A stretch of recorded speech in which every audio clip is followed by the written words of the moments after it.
This is John Chambliss of GovernmentOversite.com.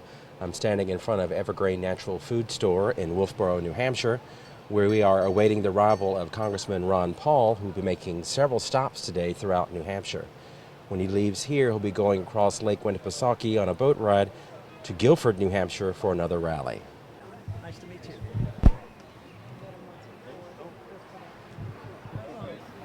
Here in Carroll County, we are having a question about the constitutionality of sobriety checks regarding the Fourth Amendment.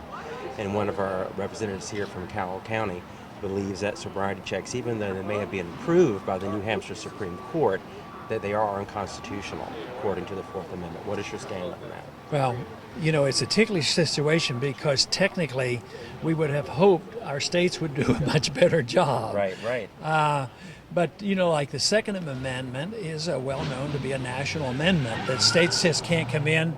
I'm sure the federal government would have something to say about marching in and taking over, taking all the guns from people, even though it was by the state legislature. It wouldn't happen because it would be construed.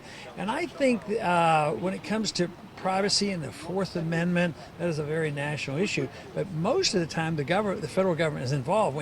I detest the repeal of the Fourth Amendment because they did that with the Patriot Act. So it's this mentality of the Patriot Act that says that they can look at everything we do, all our records, and that's part of the mentality there.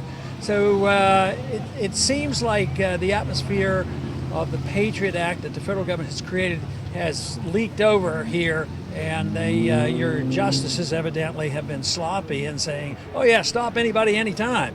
Because if I were in this state and they were doing that and I had something to do with the state legislature, I'd be pretty annoyed. I would agree. And one last question. I've been following you around New Hampshire and was with you at Exeter when you announced your candidacy. How is it that you get your boundless energy and are able to do so much for so long?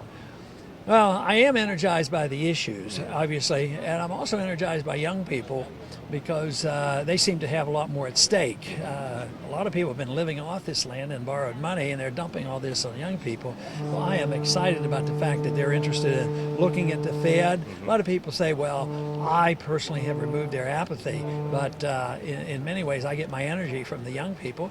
But I have some personal habits I think can help me. I think it's very important to stay as healthy as possible, eating correctly, resting correctly, and exercising. I'm almost, I don't want to say obsessed, but compelled, because exercising for me is my tranquilizer. And I do it, unless on a day-to-day, because we started early today and we'll finish late tonight. Right. But I'll get home a couple of days and I will get a fair amount of exercise in. It's really great therapy for me, and I believe it from common sense as well as from my medical training.